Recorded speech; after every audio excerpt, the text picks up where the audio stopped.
Revista Ponto de Partida. Estudo 4. A Volta de Jesus, o maior evento da história. Em março de 1942, o general Douglas MacArthur teve que deixar as Filipinas em plena Segunda Guerra Mundial, sob ordens do presidente Roosevelt, deixando para trás milhares de soldados americanos e filipinos que passariam muitas privações naqueles tempos difíceis. Responsável pelas tropas americanas no Teatro do Pacífico, ele deixou uma promessa: I shall return. Eu voltarei.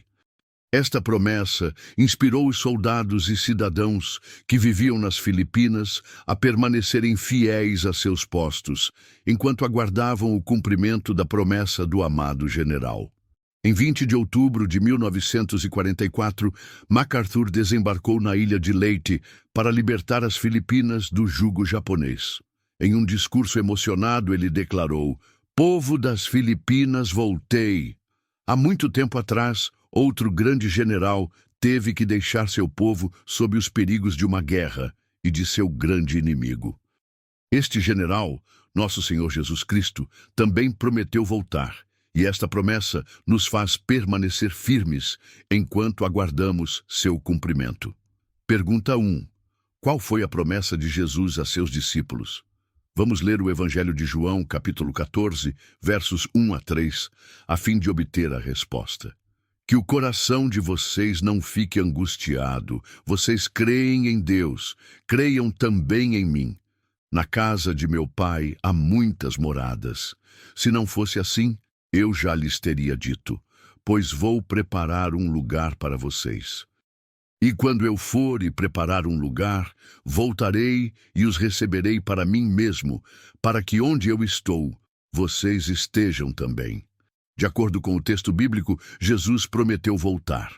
A volta de Jesus é chamada por Paulo de a bendita esperança. Tito 2, verso 13. Esta promessa é mencionada mais de 2.000 vezes em toda a Bíblia. Ela é a maior esperança do cristão. Pergunta 2. Que sinais indicariam a proximidade da volta de Jesus? Vamos ler alguns textos da Bíblia. Lucas 21, versos 25 e 26. Haverá sinais no sol, na lua e nas estrelas. Sobre a terra, angústia entre as nações, em perplexidade por causa do bramido do mar e das ondas. Haverá pessoas que desmaiarão de terror e pela expectativa das coisas que sobrevirão ao mundo, pois os poderes dos céus serão abalados. Mateus 24, versos 7 e 8. Porque nação se levantará contra nação e reino contra reino. Haverá fomes e terremotos em vários lugares. Porém, todas essas coisas são o princípio das dores. Mateus 24, verso 11. Muitos falsos profetas se levantarão e enganarão a muitos. Mateus 24, verso 14. E será pregado este evangelho do reino por todo o mundo, para testemunho a todas as nações. Então virá o fim. Pergunta 3. Como será a volta de Jesus? A volta de Jesus será um evento visível. Veja o que diz Apocalipse 1, verso 7. Eis que ele vem com as nuvens, e todo olho o verá, até mesmo aqueles que o traspassaram. E todas as tribos da terra se lamentarão por causa dele. Certamente. Amém. Além de visível, a volta de Jesus será também um evento audível, pois virá em grande glória com os anjos tocando trombetas. Veja o texto de Mateus 24, versos 30 e 31.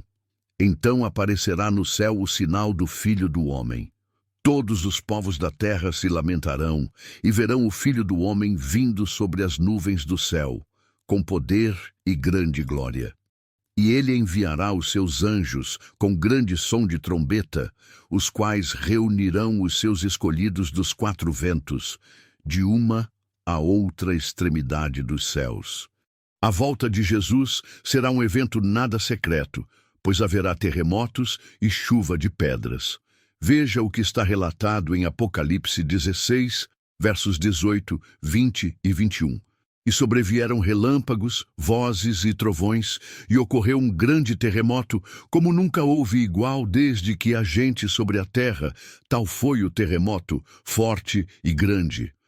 Todas as ilhas fugiram, e os montes não foram achados. Também desabou do céu sobre as pessoas uma grande chuva de granizo, com pedras que pesavam mais de 30 quilos. E por causa do flagelo da chuva de pedras, as pessoas blasfemaram contra Deus, porque esse flagelo do granizo era terrível. Pergunta 4. O que acontecerá na volta de Jesus? Vamos ler 2 textos do apóstolo Paulo para sabermos a resposta. Primeiro aos Tessalonicenses, capítulo 4, versos 15 ao 17. E pela palavra do Senhor, ainda lhes declaramos o seguinte: nós, os vivos, os que ficarmos até a vinda do Senhor, de modo nenhum precederemos os que dormem. Porque o Senhor mesmo, dada a sua palavra de ordem, ouvida a voz do arcanjo e ressoada a trombeta de Deus, descerá dos céus, e os mortos em Cristo ressuscitarão primeiro. Depois, nós, os vivos, os que ficarmos, seremos arrebatados juntamente com eles entre nuvens, para o encontro com o Senhor nos ares, e assim estaremos para sempre com o Senhor. Primeiro aos Coríntios, capítulo 15, versos 51 ao 54. Eis que vou lhes revelar um mistério. Nem todos dormiremos, mas todos seremos transformados num momento, num abrir e fechar de olhos, ao ressoar da última trombeta. A trombeta soará. Os mortos ressuscitarão incorruptíveis, e nós seremos transformados. Porque é necessário que este corpo corruptível se revista da incorruptibilidade, e que o corpo mortal se revista da imortalidade. E quando este corpo corruptível se revestir de incorruptibilidade, e o que é mortal se revestir de imortalidade, então se cumprirá a palavra que está escrita: tragada foi a morte pela vitória. Por esses textos, vemos que os justos que morreram ressuscitarão na volta de Jesus. Os justos vivos serão transformados na volta de Jesus. Nesse dia, esses 2 grupos formarão um grupo só, o grupo dos salvos em Cristo. Pergunta 5. Para que Jesus voltará? Primeiro, Jesus voltará para dar recompensa a todos. Veja Apocalipse 22, verso 12. Eis que venho sem demora, e comigo está a recompensa que tenho para dar a cada um segundo as suas obras. E segundo, Jesus virá para ressuscitar os santos e destruir os ímpios. Veja o Evangelho de João, capítulo 5, versos 28 e 29. Não fiquem maravilhados com isso, porque vem a hora em que todos os que se acham nos túmulos ouvirão a voz dele e sairão. Os que tiverem feito o bem, para a ressurreição da vida, e os que tiverem praticado o mal, para a ressurreição do juízo. Pergunta 6. Diante disto, o que devemos fazer?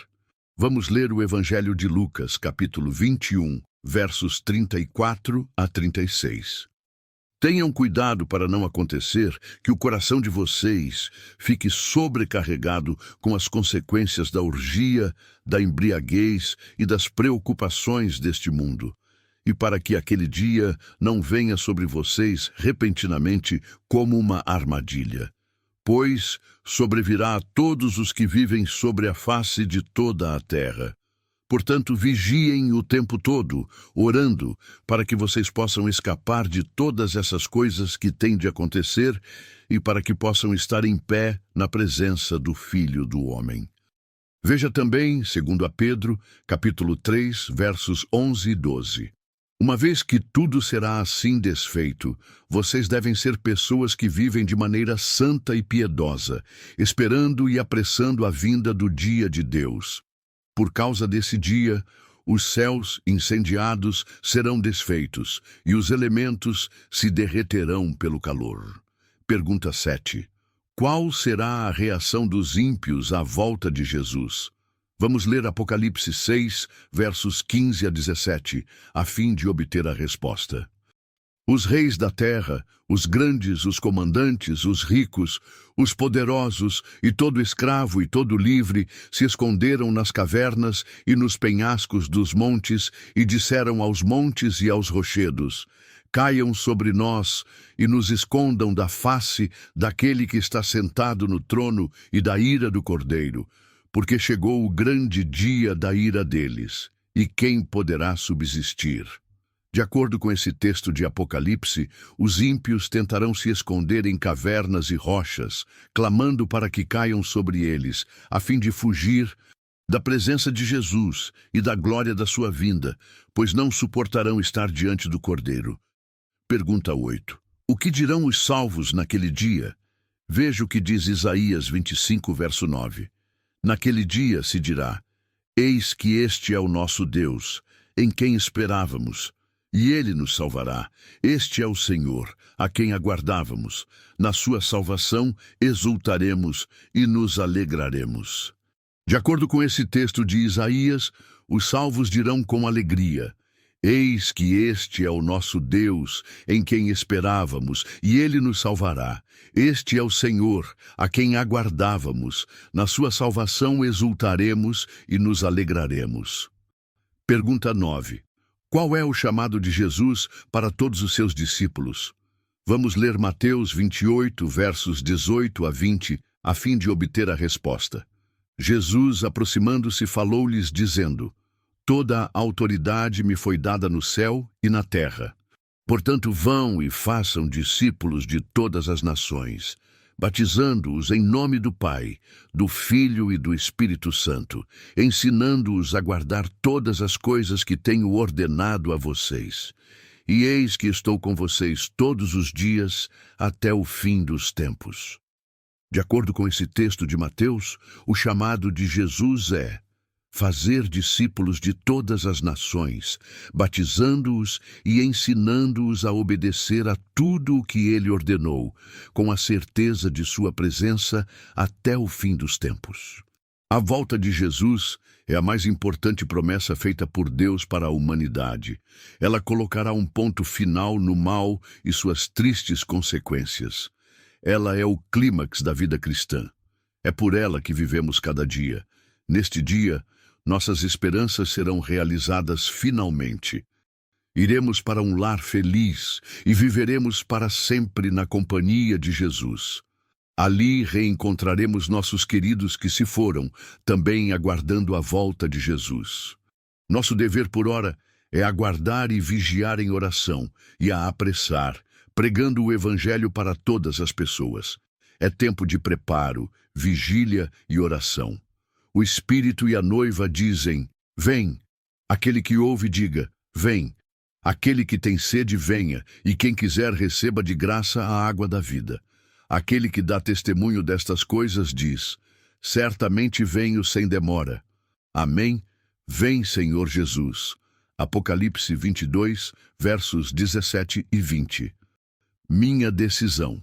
Aceito preparar-me como discípulo para me encontrar com Jesus no grande dia da sua volta. Me disponho a discipular pessoas para a breve vinda do nosso Senhor Jesus Cristo, participando ativamente da pregação do Evangelho. Deus abençoe sua vida.